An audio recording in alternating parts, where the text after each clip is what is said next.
Hello and welcome to the Rask Network. What you're about to hear and see is limited to general financial information only. Please be sure to speak to your financial planner or refer to our financial services guide available at rask.com.au/FSG before acting on the information.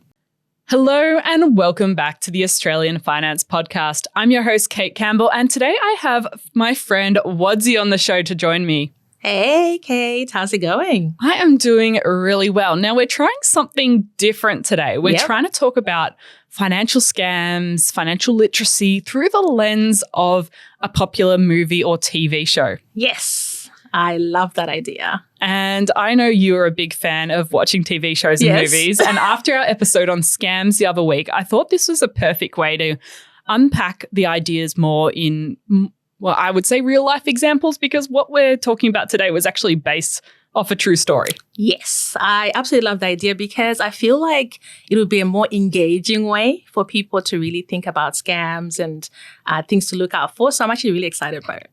Because often it doesn't hit home until we read a story of how it has impacted someone, or it impacts someone we know. Someone we know is being ripped off by a scam on Facebook Marketplace, or they've lost money to a Ponzi scheme or something like that. Otherwise, it's just like, I'll never get scammed. But it can happen to anyone. No, it can. I think I've had so many people say, how did that happen? How did they let that happen? Because they feel like they're above it all. But to be honest, I know people, I work in the financial services world, and I know people in the financial services world who've lost money, who should know better, as a lot of people think. But I know anyone can get scammed. So Wadzi's our scam expert. She's coming on the show to help me unpack the film The Wolf of Wall Street. Everyone has probably seen this film. Up until a few weeks ago, I had not seen this film, which I feel like I'm probably the last person to see it. Probably, but I don't blame you. It's like 3 hours long. I love it, but it's a long movie. Yes. Yeah. So it's actually based on the true story of Jordan Belfort about his rise to a wealthy stockbroker, living a high life. There is drugs, you name it, in the film. Yeah, it's crazy. It's what I call batshit crazy. Yeah. It's quite an insane film. I think it's R-rated. I love it. I think Leo DiCaprio nailed it. He's like the main character in that. It's a very well done movie. And the film ends with him going to jail. Yes, he does. Yes. So he executes some financial pump and dump schemes. Was that what you would call them in the film? Yes, exactly. So pump and dump scams, for those that don't know what that is, it's pretty much exactly what it sounds like. The scammer will pump up, some company shares. They'll talk about it. They'll hype it up, increase, have people buy into the company, which increases the share price. And then they would have bought quite a lot of shares before the share price goes up. So the minute that they see it increase to a reasonable level, they'll then dump the shares and sell them, make a profit. And usually what ends up happening is that the price actually, falls down, and then all the other investors lose out. And I think this movie really illustrates different ways that some people make a lot of money in finance and hurt a lot of people along the way. Yeah. And I think it's quite an interesting film to talk about because it's based off his memoir. Yes. And true story, I think he's pretty proud of the whole thing. He ended up being convicted of fraud and sentenced for 4 years to prison, but he only ended up serving 22 months of that prison in exchange for a plea deal with the FBI for running pump and dump scams that led to investor losses of approximately $200 million. So quite a lot of money. Yes, I think he got away with it, to be honest. Yeah, fine. He was in prison for 22 months, but he ruined people's lives. He devastated people's lives. He only got 22 months. And then now he's gallivanting, making millions. Yeah. Looking up his life post-prison, he's had a pretty good time. He negotiated his financial settlement down to $10,000 a month. Yep. He's publishing books. He just published a new one on investing. He's making lots of money on the speaking circuit. He's also inspiring 2 million people on Instagram. So I guess this is why we've learned the wrong lessons in life. Yeah, it's kind of disappointing to see what's happened afterwards, because a lot of really young, impressionable people look at that story and that's not a good lesson for them, right? It's like you do this horrible crime, you make all this money, you lose people a lot of money, you devastate people, you just get off and you use that infamy to actually make more money. So it's not a really good lesson at all. No. And it was quite interesting. There's a podcast I really enjoy called Money with Katie. Yep. And she was interviewing an investigative journalist who was helping uncover a fraternity drug ring in the US. And he spoke to a lot of the young boys involved in this drug ring. And a lot of them were inspired by The Wolf of Wall Street and Jordan Belfort and creating merch, sort of coming off that show. So I think people really learnt the wrong lesson from the film. Yeah, they do, especially if they're young people, right? They're just, coming into the world looking for role models. And then you get this amazing film with Leonardo DiCaprio. Love Leo. He's one of my favorite actors. But unfortunately, the film and, the hype around it and kind of what happens to Jordan Belfort afterwards is not a great way or role model for young people. And they'll, fall for that. Apart from being batshit crazy, what were your main takeaways from the film? Well, it was one of those films that reminded me of how, people like Jordan or scammers are very good at knowing human nature and psychology and really knowing how to get what they want from human beings using human desires, things like greed, wanting more and more and more. They know how to jump on that and really fixate on that. They also know how to find your pain points, what you're suffering with, what you're struggling with, and they know how to, turn that, for their own benefit. So it just showed me that, just because somebody is very good at presenting, something in a way that hooks you emotionally, gets to you, inspires you, doesn't mean that they actually have your best interests at heart. So you have to be very careful. So that was one of the main things that I thought about how good they are at social engineering and psychology. Yeah, and I can definitely see that. I've been to quite a few investor conferences in Australia now. I've been to fund manager lunches and dinners just for my own curiosity. And they speak with such confidence. Yes. And I might not have any idea what that strategy is. I started going to these things at 18, 19. I wouldn't have been able to know either way whether they were talking rubbish or talking Warren Buffett level knowledge. But they spoke with such confidence. They had a very polished presentation. Yep. And it was often the salesperson or the business development manager, not even the investor that was speaking. So you can really get sucked in about their investment strategy, why they can find that opportunity that no one else can. Yes. They're very good. Like, exactly, you nailed it. Sales. It's like sales techniques. They're so good. They know exactly what buttons to push. They know how to present themselves.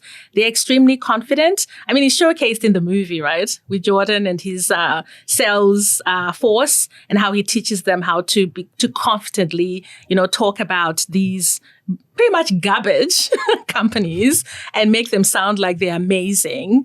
It's a skill. It's literally skilled people, salespeople who are very good at pushing garbage to, the average person. I love this quote from the movie. Every person around here, they want to get rich and they want to get rich quickly. They all want something for nothing. And that was what Jordan was saying in relation to it's much easier to sell to people that already want to get rich. Yeah. And there was the example in the film of Aerotine International. And I think this is a really clear example of what reality is versus the story that was told. And so he calls up an investor and this company that is not really worth anything. It's worth cents in the dollar. It's operating these two guys in a garage in their mum's basement, basically.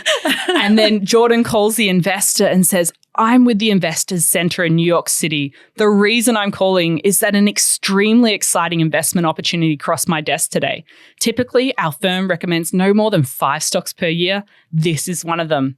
Aerotine International is a cutting-edge tech firm out of the Midwest awaiting imminent patent approval on a new generation of radar equipment. And I think it just really showed in that example, and you can watch that clip online if you just Google Aerotine International, where he takes a company that's worthless, that doesn't have anything going for it. Yeah. And by painting a different picture, he convinces investors to purchase shares in that company. Exactly. He hypes it up, right? And it's one of those things that I always say to people, you should not invest because of hype. No matter what somebody is saying and how they're painting this amazing company, which is, like at the moment, you might hear people talking about AI technology. It's got the cutting edge AI technology. This is what's about to happen. Yeah, fine. I mean, you can listen to them and then you have to go and do your own due diligence and actually research this company for yourself and find out if it's actually true. Because yes, people will say fibs. They'll say whatever they want to say to hook you in, and then you fall for it if you don't actually do your own research. And a lot of people jump into these things without doing the research. And sometimes it's actually quite hard to do research on some of these very small companies outside of what they put in their press releases. Yeah, it is. And that's why, it's one of those things where especially if you're like an average investor who's new to investing, you want to probably stick with, more established companies that are easier to research, because there are a lot of kind of startup style companies or kind of the ones that are about to come onto the market. They're the type of companies that are very difficult for even sophisticated or, experienced investors to even know and to research. So somebody who's just a newbie who's coming onto the scene will most likely not be able to find a way of researching it properly to know what's actually going to happen. So it's actually very difficult for most people as well. Yeah, and he included this line in his follow-up book, Jordan Belfort, The Way of the Wolf, Straight Line Selling, Master the Art of Persuasion, Influence and Success. He said, act as if you have unmatched confidence and people will have confidence in you. Act as if you have all the answers and the answers will come to you. And this is his sales advice to people. And I think this is good to understand as an investor, that if people are speaking to you as if their investment is the only solution, it is the only one that's going to make you a fortune, you have to act with urgency. And that's often how they play on it. They say this opportunity is closing in 24 hours. Yes. You have to act now. Yeah. That's strategies they use to hype things up, to close a deal, to get you to act before you think about it and talk to people. Exactly. So that's why I really like the, I think Money Smart government website where they say, stop, think, protect. So one of the things that scammers love is getting you to act without thinking. So the minute that you have somebody pushing you to jump in within 24 hours, just don't even, think about it. Don't even do it. It's one of those things where legitimate investments give you time to do your own due diligence. If somebody's not giving you that time, they're most likely a scammer. And I think a lot of banks and financial institutions are making real efforts now to say, check this email, don't just click on a link. Yes. And there's a lot of scam awareness emails I'm getting now from financial providers. Yes, exactly. So because scams have become such a huge thing worldwide, not just in Australia, but worldwide, governments have really started to take note. Companies have really started to do a lot of scam awareness, especially banks and financial institutions. So you'll be getting probably bombarded with emails and, campaigns on TV and website information, which is good. But unfortunately, a lot of people still don't necessarily engage with a lot of that awareness, which is a shame. But I feel like a lot of people are a lot more cautious, which is good. Yeah. I mean, everything to do with money, links, your personal details. I think you should always think twice before providing, clicking, doing anything in relation to that. Please do. And if you're ever, unsure, you feel this is from my bank, but it sounds dodgy, always just don't do anything and actually contact the public number. Like go to their public website, look for their public number and contact them and say, I've gotten this text message or I've gotten this email and it's asking me to do this. Is this legitimate? Or even walk into a branch if you've got a bank that have a branch nearby and actually ask them, because it's very difficult nowadays to actually know what's real and what's a scam. Another interesting thing that I took away from the movie is that money lets you appear on the surface to be a better person. Yes. And a lot of people looked up to him for his success in the movie. They looked up to him for his philanthropy and his generous donations. And Philanthropy is much easier when you're wealthy, especially when it's built on other people's money. Yes, exactly. And it showcases that looks can be deceiving. You know, that kind of saying, looks can be deceiving. Just because somebody is out there giving all this money that they have gotten, like you said, through ill-gotten gain, they're giving to people. And it's not even most of it. It's just a little bit of their money. It's not enough to make a difference to their wealth. It doesn't mean they're a good person. And you can really change the public image you present by being clever with the way you give donations, the way you make political contributions, that kind of thing. And it's also a clever way of actually getting a lot more people to invest with you, because if they think, oh, look at the owner of this, investment broking company, they're philanthropists, they're doing this amazing work. I want to, invest with this person. So it gets even more people reeled in as well into the scams. One of the things that Jordan Belfort said in the film was, see, money doesn't just buy you a better life, better food, better cars. It also makes you a better person. You can give generously to the church or political party of your choice, even save the spotted owl with money. Yep, exactly. I actually really love some of the quotes in the movie. There's a quote, he says something about, I want you to use money or to get rich to fix your problems. And he's telling that to his, the people he works with. And I'm like, yeah, that's not how it works. Yeah. He didn't look like he had a great life under the surface in the movie. There was a lot of problems. Do you know the funny thing? When I look at that movie, to me, it looks like a horror movie. Like literally, Kate, it looks to me like a horror movie. It's literally the worst thing I can think about. Constantly being, putting all these drugs in your system, constantly being out of it, being scared about the FBI catching you, the paranoia, and then pretty much not really sure if your friends and even your wife and loved ones actually really like you, if they love you, are they in there for the money? Like, it just seemed like a horrific life to me.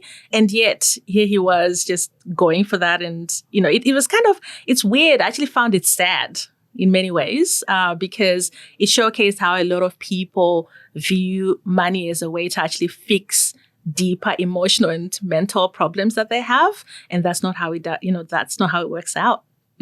Money does not solve all your problems. No, it doesn't. It's great. I mean, it's great to have enough money, to have choices, and all that, which is fantastic. And I'm a big investment advocate. I love people building wealth, being financially empowered and everything. But yeah, thinking that money is going to fix everything, that's not going to happen. The final thing I wanted to share with you from this movie was the section with Matthew McConaughey, because I don't think we can talk about it without mentioning him. I love Matthew. And his character, Mark Hanna, in the movie. And he spoke about really clearly how investing can be gambling. And I agree. A lot of people do invest with a gambling mentality. They're just wanting quick gains. They're looking for things that they're going to make money overnight. And they're not really thinking long term. And I think really short term trading, looking for your investment to double overnight, is a way that you can lose a lot of money. Exactly. And that's pretty much how they were able to reel in a lot of people, because they were selling the whole point of, you're going to immediately make this amount overnight, right? Whereas proper investing, like investing for a lot of people who've actually made long-term money investing, it's been over the long term. It's been patient. It's been consistent, right? So a lot of people want to get rich. Listen, I get it. I'm impatient for money too. We're human. Wouldn't we all want to just snap our fingers and have money appear and not have to wait 10 years for it to grow? But unfortunately, when it comes to investing, that's not the reality. The reality is you have to be patient. You have to wait it out and let it grow and ride out all the waves and all that stuff. So a lot of people are not willing to do that. And that's actually a way that they get reeled into bad investment schemes. And Mark Hanna, or Matthew McConaughey, one of the quotes he said in the film was, "The number one rule of Wall Street, nobody, and I don't care if you're Warren Buffett or Jimmy Buffett, nobody knows if a stock's going to go up, down, sideways, or in circles, least of all stockbrokers, but we have to pretend we know." Yes. And that was very sort of highlighting that world these stockbrokers were in at the time, where they were just pushing individual companies because they wanted to increase transactions, or they already own part of that company and they're trying wanted to pump it up. Exactly. And some of that behavior happens now. Often it's not phone calls now, it's forums or WhatsApp groups? Yes. So it's funny because scams always evolve with the times. Back in the day, during Jordan's time, it was mostly phone calls and stuff like that. But now, because of technology, a lot of the pump and dump scams are happening through social media. And then they'll have like some advertisement or some post on social media. You click on the link, it takes you to a WhatsApp group. And then they're doing their hyping up and their sales pitches that we're talking about on WhatsApp or on other messaging platforms, and getting people to buy into these companies. And they're also very clever. They're doing it in the similar way that actually Jordan did, where initially they'll talk about established companies, like legit companies, companies that you get comfortable. You're like, okay, these people are legit. They know what they're talking about. And then they'll do a hard sell after you're comfortable of some other rubbish company that they want to bring up so that they can pump it up and make money from that. So yeah, it's definitely still happening nowadays. And it's a challenge for the regulator to stay on top of all these little groups and things that are popping up all the time. They're closing down. They're on encrypted servers. Yeah. So if you do see these, you can report them to ASIC. They do have report a scam sections. Yeah, exactly. Please do, because a lot of people kind of estimates the reason for reporting, because it's important. It's like it's data that can be used to fight against these scammers. And the more reporting that ASIC gets, and worldwide, if you're listening from other countries, they'll also have similar report to scam pages. Please do, because that data can be used to actually maybe even get to the big organization behind the scam and make a big difference. And Money Smart have a page where they list all the active scams that they're aware of at the moment. Yeah, exactly. They definitely do. So please go to Money Smart. They're very good for that information. And also use the ASIC alerts list as well, which kind of alerts you to some dodgy companies or websites as well. We often get questions to the podcast, or I saw this company advertising to me on Facebook. They're offering this return. Are they legit? It sounds a bit too good to be true. And often I think people should really just trust their gut, because so many of these things I've Googled and I'm like, oh, it doesn't have a financial services license number, or it's a fake one, or they're operating overseas, or they're using one that's popping up a lot for me on social media is this ASX training cohort program, but it's not actually related to the ASX. It's just using the media. It's taking video footage from other people that have podcasts online and using it as a scam to get people in the front door. So they're stealing people's identities in a way and using that to sell things. It's like Scott Pape, the Barefoot Investor's face and image and name has been used on scams online as well. Yeah, exactly. So you've just brought up a good thing as well. With AI technology especially, scammers have gotten really good at like deepfake videos and using images of celebrities to endorse specific investments. And as you said, I am actually very hardcore with this. I'm like, zero tolerance for any celebrity endorsements. Zero, just don't. Because first of all, that celebrity is most likely not Warren Buffett. So you shouldn't be taking investing advice from them anyway. But also they've probably been paid a fortune to say what they're saying. But even if they're legit, right? Like, because there's a lot of deep fake celebrity endorsements. But even if it's actually a true celebrity who's endorsing it, just don't invest because of their endorsement. Yeah, you might be interested in the company and look at it and do your own research, but don't just automatically jump in because any celebrity is endorsing it. And like you said, I'm of the same philosophy. Anything that I see some weird, too good to be true advertisement on social media is zero policy on that as well. Just don't go into it. Yeah. And I think that's, if we get out of that mindset of quick wins, exactly, that can help a lot, because so many of these scams, whether it's a legit investment that's just trying to promote their company and push up their share price, or if it's an actual scam running from overseas or something trying to just steal all your money, really think twice, because anything with urgency, anything that's playing on your emotions of greed and fear and hope even, like that's a worry. Yes, exactly. I totally agree with you. I think if people just have that basic of being patient with their investing journeys and knowing that it's something that's going to take a while, and that, if it's too good to be true, it is. That's because it is too good to be true. If they have those mindsets, I think that will actually help a lot. So in review, I think it's a good film to learn from. Yes, please, to learn for the right lessons.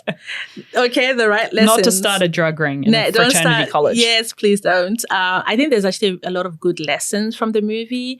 And it's a good movie to really showcase just how easy it is to get your human desires and greed get in the way, and you can be affected badly by that. And just because someone speaks with confidence or a company presents a really flashy PowerPoint doesn't mean they have good intentions. No, flashy PowerPoints, flashy websites, flashy presentations. They do this. They have amazing conferences talking about investments. Doesn't mean that they free property seminars sometimes. Yes, exactly. So just be very cautious of all those type of things. And just don't invest because of hype. And no urgency, guys. Stop and think. Stop and think. Trust your gut. Ask some questions. If they're a legitimate investment provider, company, financial advisor, they should be comfortable answering your questions about, are they licensed? What's their process? And they shouldn't be pushing you to act immediately. Yeah, definitely. And one thing I'll definitely tell you, one other thing you should watch the movie is just to see Matthew McConaughey doing this. That was such a weird moment. Was that what stuck with you? Yeah, forget the lessons. All I'm remembering is Matthew McConaughey doing that weird, he's off his face on cocaine and he's in the restaurant. He's literally snorting cocaine in front of everyone and he's pumping his chest and doing the weird, and even Leo, I remember his face thinking, what the hell's Someone going told on? me that was his vocal warm-up. And then the producers saw him doing it and just told him to do it in the show. I don't know if that's true or not. Oh, I can believe that. Amazing. Well, we'll put some links in the show notes if people want to learn more about how to be scam safe in Australia, how to report scams, check if there's any scams, and just ask more questions. And also your episode where we run through a lot of the common types of investment scams that anyone can fall victim to. Yeah, definitely. And I always like to end, presentations or podcasts and just say, listen, anyone can get scammed. It doesn't matter how sophisticated you are. Just be cautious. And for those that have been scammed, it's not your fault. The scammer is the criminal. It could happen to anyone. So don't be ashamed and reach out. There's people who can help you. Amazing. Well, if anyone wants us to do another movie or TV show and you have a suggestion. Any excuse, guys. Whether it's Bad Blood, Inventing Anna, anything, the Fire let's Festival, talk about it. Anything remotely linked to money, we will chat about it. So feel free to jump into the Ask a Question section in your show notes and send ideas our way. Well, Wadzi, thank you so much for coming in the studio today. This was fun. Let's do it again. A little bit different. I loved it. All right. Thanks for listening, everyone. Thanks for watching this video on the Rask Network. While you're here, don't forget to like and subscribe so you can get videos each and every day on business, finance, investing, and so much more.